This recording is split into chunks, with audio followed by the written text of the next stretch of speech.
Good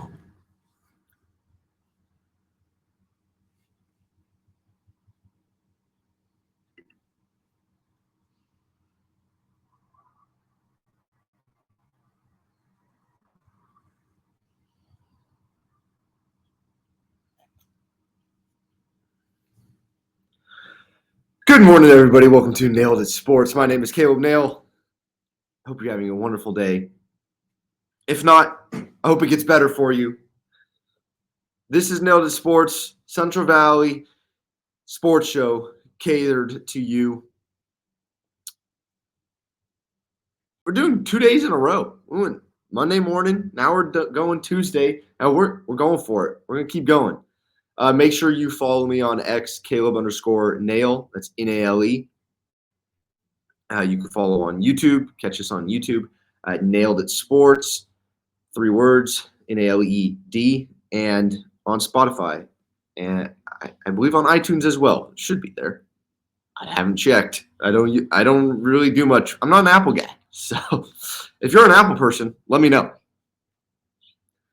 Today we're going to talk about the coaches poll, college basketball coaches poll, college football coaches poll. We got more 3-on-3 basketball. We got to talk about it, and it's been going on in my circle, so we got to talk about 3-on-3, and then a couple other stories that I think are fun. But we got to move through it because your boy decided to start late. Of course, not decided, just moving slow. Hit snooze a couple times, and now I'm pushing it. So I'm gonna have to get ready for work. But thank you. But first, like we always do, we're gonna start with a passage this morning.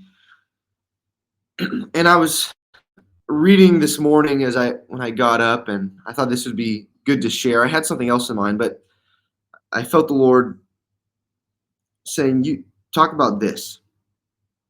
It's in John 11, the Gospel of John, chapter 11, and this is the death of Lazarus. So I'm sure you've heard about Lazarus. But here's what it says. When he heard this, he, as in Jesus, heard that Lazarus was sick and dying, Mary and Martha sent him a letter. They're sisters. So they sent word to Jesus, and they said, "Lord, the one you love is sick." And when he heard this, Jesus said, "This sickness will not end in death. No, it is for God's glory, so that God's Son may be glorified through it." Let me repeat that. It is for God's glory, so that God's Son may be glorified through it. Now, Jesus loved Martha and her sister and Lazarus. So when he heard that Lazarus was sick, he stayed where he was 2 more days. And then he said to his disciples, "All right, let us go back to Judea." Right? He says, he loves them. He's going to be glorified. It's not going to end in death. So he waited 2 more days. So they go, "But Rabbi," they said, "a short while ago the Jews there tried to stone you, and yet you are going back?" That's right, Jesus being bold. They wanted to kill him. What's the worst that they can do to us? Send us to heaven? Jeez. Jesus answered, "Are there not 12 hours of daylight? Anyone who walks in the daytime will not stumble, for they see by this world's light. It is when a person walks at night that they stumble, for they have no light." After he had said this, he went on to tell them, "Our friend Lazarus has fallen asleep, but I am going there to wake him up." Jesus knew exactly what was going on. He knew what he was doing. His disciples replied, "Lord, if he sleeps, he will get better." Of course. Jesus had been speaking of his death, but his disciples thought he meant natural sleep. So then he told them plainly, "Lazarus is dead, and for your sake I am glad I was not there, so that you may believe. But let us go to him." Then Thomas, also known as Didymus, said to the rest of the disciples, "Let us also go, that we may die with him." Pretty good stuff. Then Jesus, I want you to go read John chapter 11 for yourself. There's a bunch of stuff that happens in here. But then Jesus arrives. Mary and Martha say he's dead. This is when then we have the verse, Jesus wept. He's sad. He was mourning his death. He cried. Then in verse 38, Jesus, once more deeply moved, came to the tomb. It was a cave with a stone laid across the entrance. Take away the stone, he said. But Lord, said Martha, the sister of the dead man, by this time there is a bad odor, for he has been there for 4 days. Then Jesus said, did I not tell you that if you believe, you will see the glory of God? You must believe. So they took away the stone. Then Jesus looked up and said, Father, I thank you that you have heard me. I knew that you always hear me. But I said this for the benefit of the people standing here, that they may believe that you sent me. When he had said this, Jesus called in a loud voice, Lazarus, come out. The dead man came out, his hands and feet wrapped with straps of linen and a cloth around his face. Jesus said to them, take off the grave clothes and let him go. He raised a guy from the dead. And if you believe in Jesus, you believe that that power is still on earth today, and that those things still happen today. But I'm going to dumb it down a little bit for us. I'm not saying he can't raise the dead, but I want to talk about our prayer life, your prayer life, my prayer life, right? And if you're praying and you're not hearing from God, maybe he's waiting 4 days for this resurrection, quote, resurrection, so that God may be glorified, Jesus may be glorified. So keep praying. Pray continuously. It's been a message to me from my time in it, past time in the Bible, the past couple days now, past week. Pray continuously, without ceasing. So I think the story of Lazarus is a great reminder that his timing, his plan is perfect. I'm not going to question it. Whether I like it or not, his plan, his time is perfect. It gets better. I mean, John 11, and then I would also read John 12. Trust me, you're going to get sucked in. You're going to read John 11, 12, and 13. It's so good. So I encourage you to go do that. All right, now let's talk sports, shall we? So the coaches poll was released yesterday morning after we did this. So I think we got to talk about that. There was a G5 Power poll also released.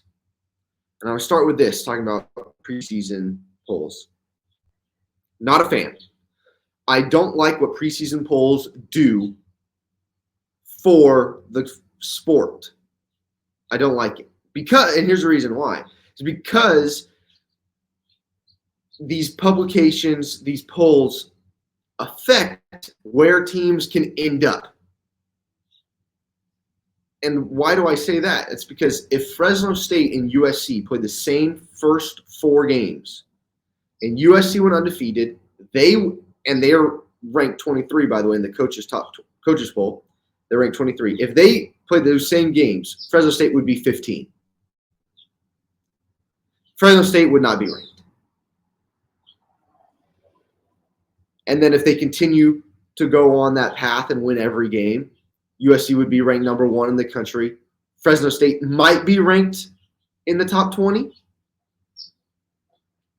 That's why I don't like preseason polls. Now, I do like preseason polls because we get to talk about them and we can kind of see what people think about teams. Because I think it's good conversation to have, right? But I think we can leave it there. I think we can leave it at good conversation.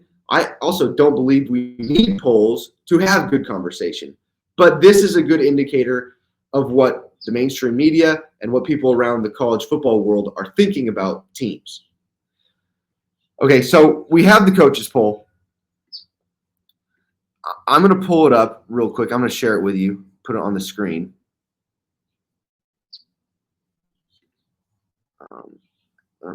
Boom. Okay, here it is. For audio purposes, here's 1 through 25. And we covered this on Beware Bulldogs yesterday, so I'm sorry. But I'm going to go more in depth on this. We didn't really go too much in depth. But I'm just going to bust through it. Georgia 1, Ohio State, Oregon, Texas, Bama, Ole Miss, Notre Dame, Michigan, Penn State, Florida State, Mizzou, LSU, Utah, Clemson, Tennessee, Oklahoma, K-State, Oklahoma State, Miami, Texas A&M, Arizona, NC State, USC, as in Southern Cal, Kansas, Iowa. There's your top 25. First thing that stands out to me, as always, what do I look for? G5 schools, because I'm a big G5 fan. No G5 schools in the coaches poll top 25. So according to some coaches, if they fill them out, or according to GAs that fill this out, or whoever fills out, no top 25 schools are worthy of a top 25 ranking. I find that to be hard to swallow. Memphis is a good team. After what Liberty did last year, because you're going to hear a lot of arguments for teams currently in the top 25 poll. Like, well, they, based off of last year, like we gave them a little bump here. They have a returning quarterback. There's your argument for Liberty being there, but at the same time, weak schedule, inflated numbers because of that. There's a lot going on for the Liberty argument, but we'll get to the G5 power poll in a sec. But I think Memphis, probably the G5 school that got left out. A lot of hype behind Boise too, so I'm surprised they're not on here. But now let's actually look at this and see, and let's see what we think about this. I think Notre Dame at 7 is way too high. Notre Dame is always overrated. Always has been ever since the Manti Te'o days. When I don't remember what bowl game they made, but they made maybe it was the national championship, and we all knew they were going to get blown out, and they did. Michigan at 8 might be a little bit overranked. They lose a lot of pieces. There's a lot going on there. And I mean, when I say they lose a lot of pieces, they lose a lot of pieces. Yes, they do have good returning pieces and good players. I get that. But for a preseason poll to put them at 8, wow. Penn State, questions at quarterback, Drew Aller. What are we going to get from him? And a 9 ranking? That's pretty good. That's pretty good ranking. I think Missouri should be in that 7 spot. I think Missouri should be above Notre Dame, Michigan, Penn State, Florida State. Just because Brady Cook's coming back, Burden's back. We know what Missouri is going to be on offense, and that is very good. These other schools, we're not quite sure. Right? So I would bump Missouri up above those 4 schools. 12 through 15, LSU, Utah, Clemson, Tennessee. Here's my thing with this. LSU defense is atrocious. With that kind of defense, I don't think you deserve a 12 seed or 12 ranking. I think Utah should be up there. And I would actually put Utah above the Florida State, Michigan, Notre Dames of the world just because of what's going on there and how tough they are. And then Tennessee at 15. Nico, apparently God's gift to football. I haven't seen him play a snap other than the bowl game. I don't know. I would think that there's other teams worthy of a higher ranking than Tennessee. I think A&M at 20 is going to be a good team, but they typically are like Notre Dame, a little bit overrated. Miami has Cam Ward. I like Cam Ward. We talked about him last night on Beware Bulldogs. Caleb Pletz, my co-host, doesn't like Cam Ward, thinks they're a little overrated. We'll see what happens. Interested with these Big 12. Oh, excuse me. I said Big 12, but Oklahoma's in the SEC now at 16 through 18. Oklahoma, Kansas State, Oklahoma State. And then Arizona at 21. I like Zona there. I think they are going to be good. USC at 23 is a little bit much for me. I don't think that, they haven't proven anything.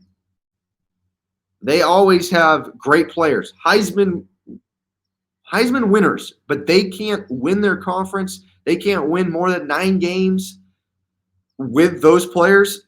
That's coaching. And I don't know too much about the DC over there, the defensive coordinator, but to me, you all of a sudden, with one hire, don't get that good. I like Miller Moss, don't get me wrong, the quarterback over there. I liked him in the bowl game. But I think there's a lot to prove. Same with NC State. They got the transfer quarterback from Coastal Carolina, Grayson McCall. We'll see what happens over there. Then Kansas and Iowa. I think Kansas deserves a higher ranking in Iowa. Once again, new quarterback, new OC. I mean, really, you can only get better. But we'll see if their defense can keep up. That's why I think you should allow a Memphis this week in there. So there's the full breakdown of the top 25 coaches poll. I do want to show you this. Others receiving votes: Washington, Louisville, VTech, SMU. Memphis and Boise are not. They're not 1, 2, 3, 4. They're not until the 5th and the 16th receiving votes in the coaches poll. I think that's a shame. By the way, you keep moving down this list. There is no Fresno State, so Central Valley, since this is catered to you. I think this is a complete sham of a poll. Honestly, Air Force, James Madison, Miami, Ohio, Troy, App State, they all got votes, and Fresno State did not. Syracuse got a vote. UNLV got 5. Liberty 15. It doesn't make sense to me. Their Air Force returns 5 starters. 5 out of 22, they return 5. James Madison loses a ton on their squad and their head coach, their starting quarterback, head coach. They lose a bunch of other players to the transfer portal. Miami, Ohio, MAC champions last year. Good for them. But I think what this tells you is that people were big believers in Jeff Tedford, and they don't know what's waiting in the wing in Fresno with Skip. And maybe you could say the same about me as I talk about new coaches and new quarterbacks. Maybe I don't know what's waiting in the wing there.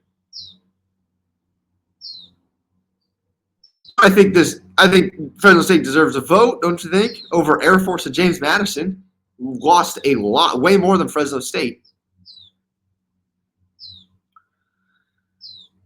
Anyways, I could go a long time on that. I just wanted you to see that. All right, Group of 5 power poll. Number 1, this is from the Group of 5 guys. They do a great job. Liberty at number 1. I disagree. I think roster-wise, Memphis and Boise are 1 and 2. Tulane might be better than Liberty as well. Tulane, you got Ty Thompson, the quarterback from Oregon, transfer. Good quarterback. But I see why they put Liberty there. I think there's always going to be conversation about where Liberty should be.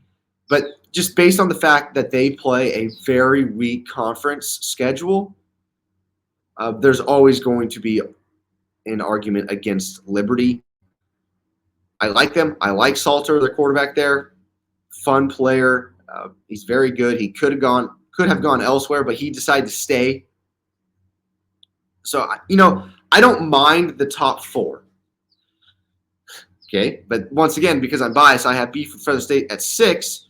I mean, Miami, Ohio, MAC champions, a returning quarterback in Gabbert. And they have decent defensive players. But I think a lot of people look at the paper when it comes to Fresno State, and the paper says, and I've heard this, Fresno State, good offensive line. They return a lot. Mikey Keene and Malik Sherrod, they return a lot there. But other than that, there's not a whole lot. Well, little do they know that our D-line is very deep, except that we just had Dupree Mendoza, defensive lineman, enter the transfer portal. But we're still very deep. We have 2 awesome corners, and Cam Lockridge is arguably the best corner in the Mountain West. And we have both of our safeties returning. Yes, we lose Maurice Norris, who was very good, and Carlton Johnson. But I think Justin Houston is going to surprise a lot of people at nickel, and we return both safeties. And, we lose Lavelle Bailey. That's what people are talking about. We're losing Lavelle Bailey. Well, Coach Coyle comes out and says, our defensive coordinator, that we're probably even better at linebacker this year. Malachi Langley, Phoenix Jackson, a lot of guys waiting in the wing there that are very good. I'm excited about it. So I think people are going to be surprised by Fresno State. Once again, we see UNLV. Go listen to Beware Bulldogs. We talked about the most overhyped teams in the Mountain West, and then we do run through this as well, and you get to hear Caleb Putz's thoughts to these polls. Just really quick, UNLV. I'll stick to Mountain West. UNLV at 8. Never mind. I'm jumping away. JMU at 11. Once again, I think too high. But then we have Wyoming at 15 and Air Force 20. Colorado State 21. I actually like Colorado State more than I like Air Force and Wyoming. I think Colorado State, with Braden Fowler-Nicolosi at quarterback and Horton at wide receiver, they are going to put up massive numbers. I don't think the Wyoming and Air Force defenses can keep up with them. They also have a very good running back in Colorado. So I think they're very underrated. They should be higher. People are putting way too much faith in Air Force. Colorado State, at least above Air Force.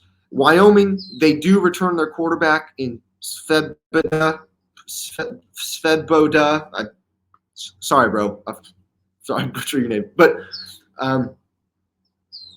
so Wyoming will be tough. They're always tough. But I like Colorado State this year, and I like what Norvell's doing. There's your polls. I thought it'd be fun. I wrote down a point that I wanted to make. When it comes to the coaches poll, do you guys think – let me pull it back up here. Do you guys think that the former Pac-12 schools, Oregon at 3, Utah at 13, Arizona 21, USC at 23, do you think those teams get these rankings if they're still in the Pac-12? I think Oregon does, and I think Utah is also ranked. I don't believe we would see Arizona and USC. But now, because mainstream media and all these people are forced to watch West Coast teams in the Big 10, Big 12, ACC, can't believe that. But because they're forced to watch these West Coast teams now, I think now they're forced to rank them. Or I shouldn't say that. They're not forced to rank them. They're forced to know what goes on. In the past, they didn't have to stay up late. Now, they have to stay up late.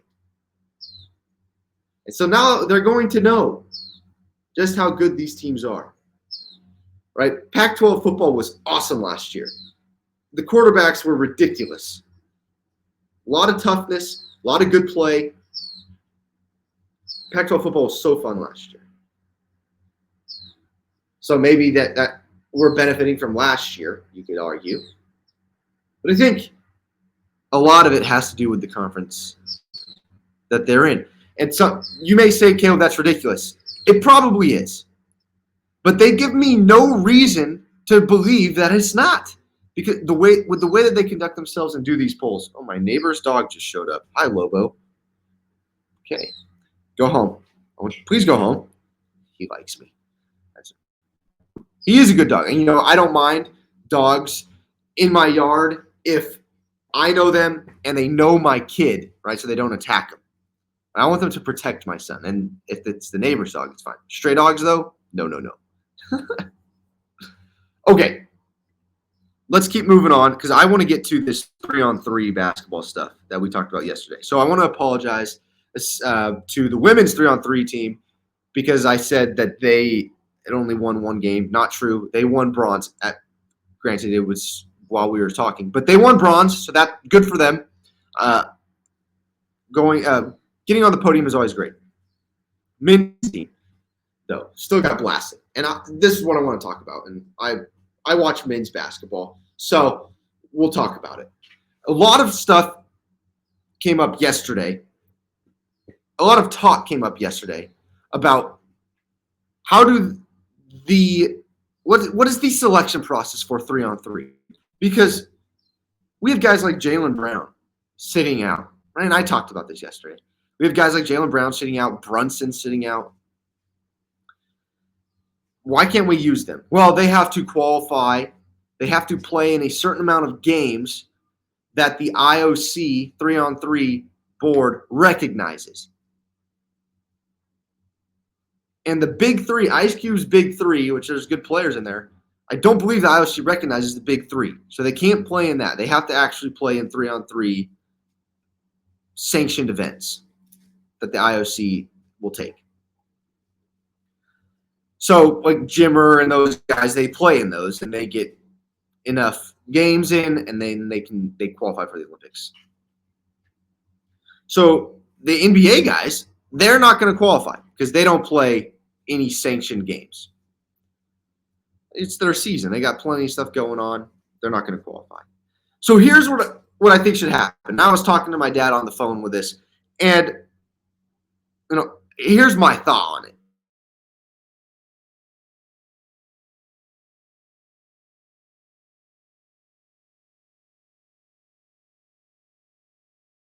Primarily pick and roll and very physical. So you got to be big. That was our biggest problem, right? We were small. You got to be big and physical. It's a fight. So here's what we're going to do. We're going to take the number one high school player in the country that is going to college.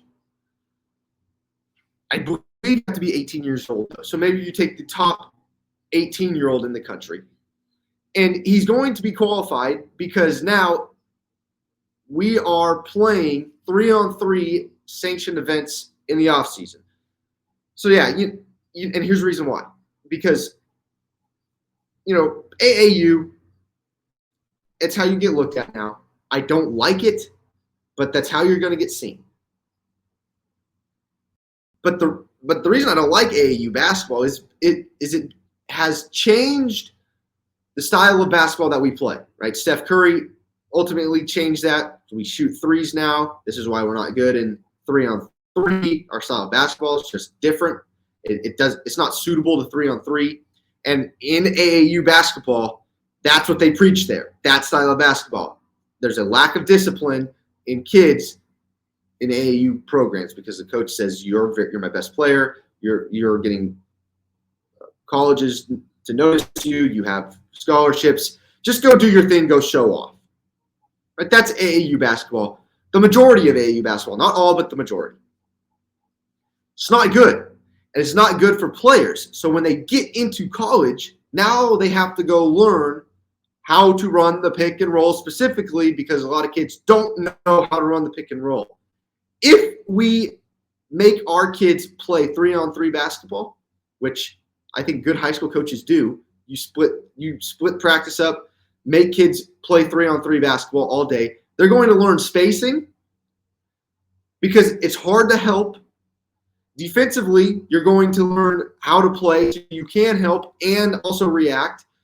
It's going to teach you vision, ball handling. It's going to teach you vision, where guys are, where to be when a guy drives. Then it's also going to teach you how to set a screen, seal, roll to the basket, when to shoot if they switch, when not to shoot, when to attack.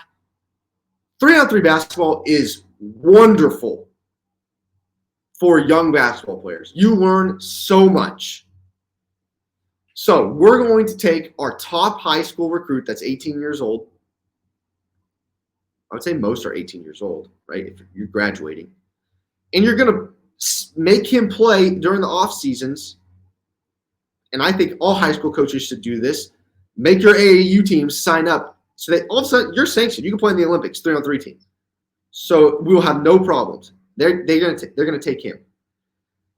Then in the off season for college, college players playing pro-ams, things like that. I think it's all for clicks. I think it's good competition, yeah, but 3-on-3 basketball, so much better. You learn so much more. and you're going to get tougher. So our college players are now playing in 3-on-3 events, so now they can play in 3-on-3 events. So we get guys like Clingan that just got drafted. So now you have a big that can fight. Okay, now you take our best high school player, Cooper Flagg. Big guy, gets tough. He's learning pick and roll, how to read it, how to play it, how to defend it. I didn't mention that. That's key too, how to defend it. So now you have Clingan and Cooper Flagg. There's your two bigs, right? And then if we're gonna, I don't even want to bring up NBA players. Let's not say NBA players. You know, you bring the guard in from UConn too. So now you have two UConn players. I forget the guard's name, but he was just drafted. The freshman guard from UConn. So now he can play.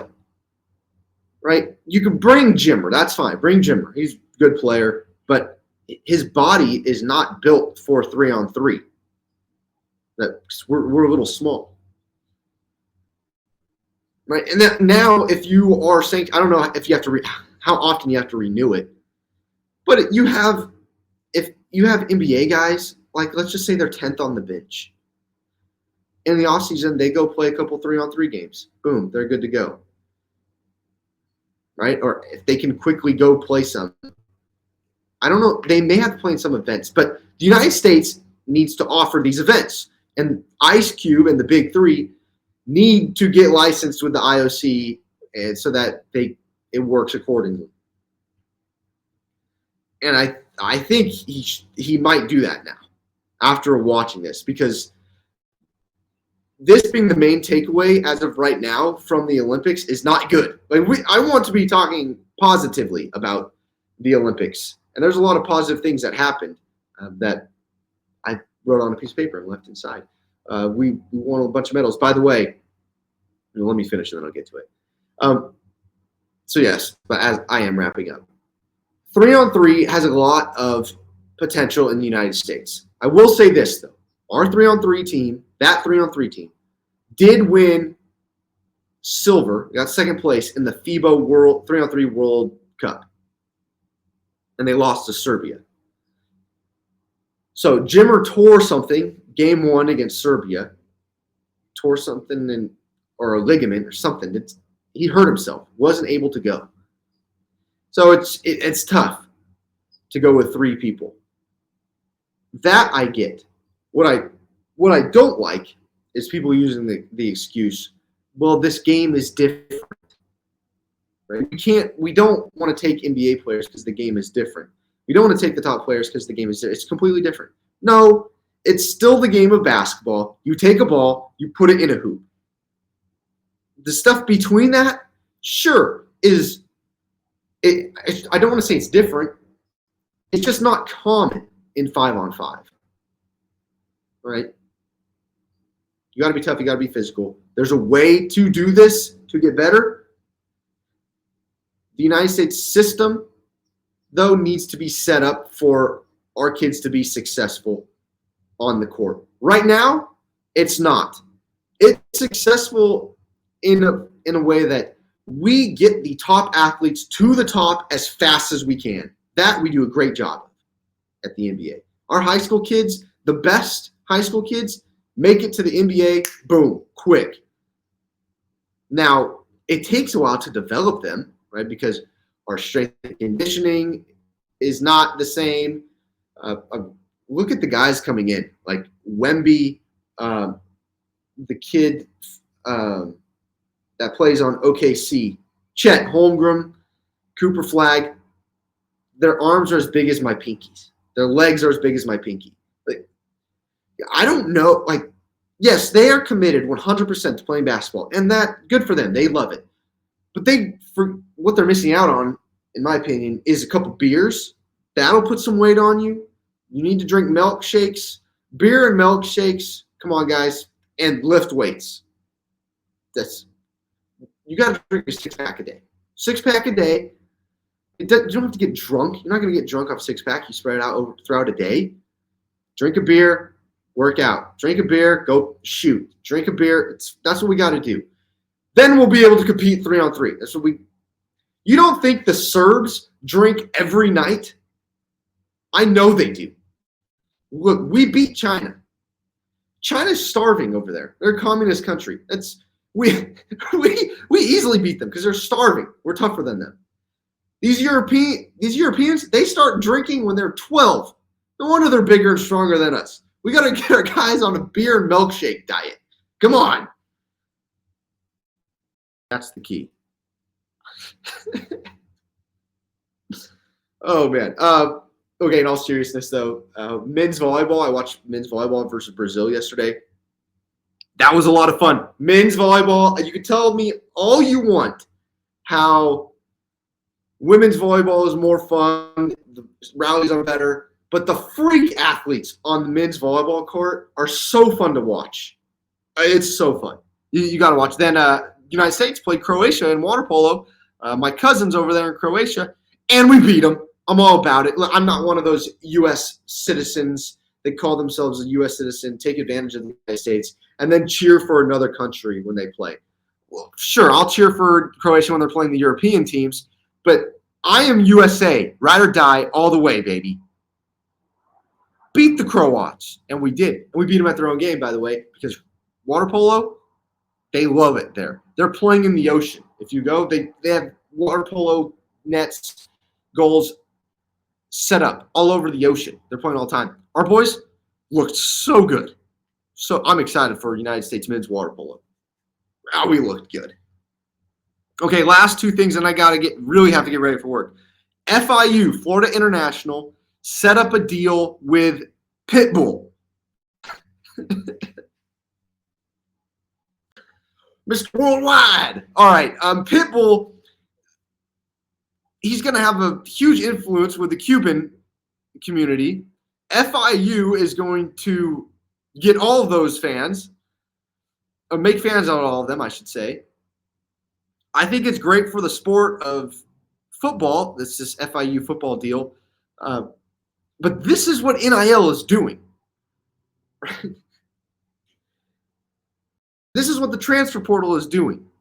We have to do everything in our power to get kids to come to school here. And I think, to me, this is funny, but it's also extremely sad that we have to cater to kids' egos, to 16, 17, 18-year-olds' egos now. What are you going to do for me to get me to play there? Rather than you are already allowing, give me an opportunity to play there. And to be honest, when you're an athlete, I don't put a lot of faith in the education system anymore, especially the university system. Just doesn't mean a whole lot anymore. So that is the truth. Sorry. That is the truth. And so when it comes to education, like getting an education for free, like that's great and all, but what does if you're not being a doctor or a lawyer or engineer, like what does it really mean? But you are getting to play, if you want to go to the NFL, you're getting in front of cameras, you're getting in front of thousands of fans, and I also think it's great character builder. I think that playing sports is way better than any education you can get sitting in a classroom, because it's going to teach you how to work hard and interact with people of all backgrounds. So for that reason, it's good. But now we are just handing kids money. I don't know what they're going to do with Pitbull, but they're doing everything they can to entice kids to come to their school, right? Off of the field, outside of the football stadium and the locker room. Outside of all that, we're doing everything we can. So, I don't know. It's funny. Would I be enticed? Maybe. I'm not the biggest Pitbull fan, but as a young kid, yeah, maybe. To hang out with Pitbull and in Florida, man, that would be fun. So, anyways, I thought that would be fun to share. But I do want to really get back to Fresno State. Fresno State is way behind. Like FIU is a G5 school that's not very good at football. These are the deals they're getting. We have a long way to go. We have a lot of superstars from the Valley around the world. But for some reason, Fresno State has pushed a certain button and they don't want to be involved. Fresno State needs to find out what they did, apologize, and change it, and change what they're doing. And I think that is going to happen with Garrett Classy in the athletic department. Last thing, the walking of Aaron Judge has begun.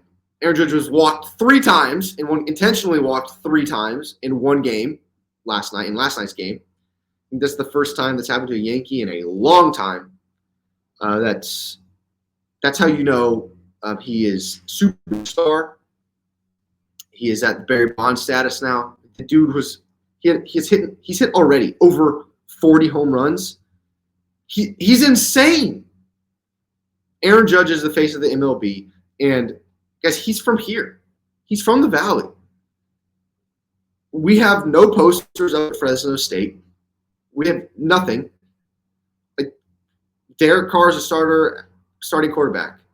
People know that. They know the Carr family. Paul George is coming back for the Fresno Pro-Am. That's awesome. Quincy Pondexter did a great job. He's bringing a bunch of guys. Isaiah Thomas is coming. Not Isaiah Thomas from Bad Boys, but Isaiah Thomas that played for the Celtics. He's coming. I like what Quincy Pondexter's doing. This is what should be going on. He's bringing Paul George, bringing these guys back to support what's going on in the Central Valley. I mean, sports is such a big part of the Central Valley. It's such a big part of people's lives. We should be going crazy with what people from the Central Valley are doing in the sports world.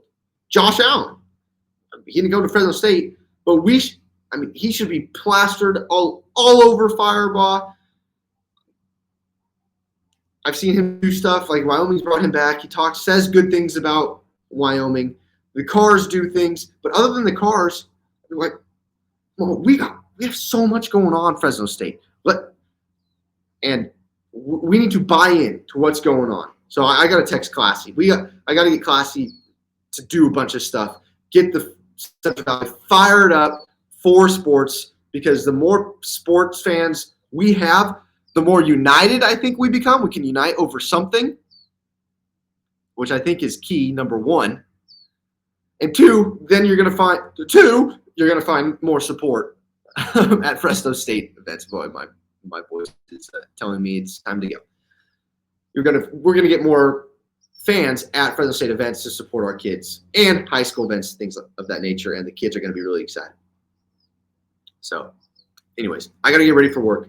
Thank you very much for tuning in. Hey, Jesus loves you. Go read John 11 and 12, and you're gonna keep reading because it is so good. It talks about Jesus. If you're curious about Jesus, start with John 11 and what he does with Lazarus, and what he does these things to bring God glory and Jesus glory, so that we may know who Christ is and who our Savior is. Love you guys. Appreciate you. If you have any questions, feel free to DM me on @Caleb_NALE. Comment down below. Subscribe. It's free. Go ahead and do that. Have a wonderful day, you guys. I'll see you tomorrow.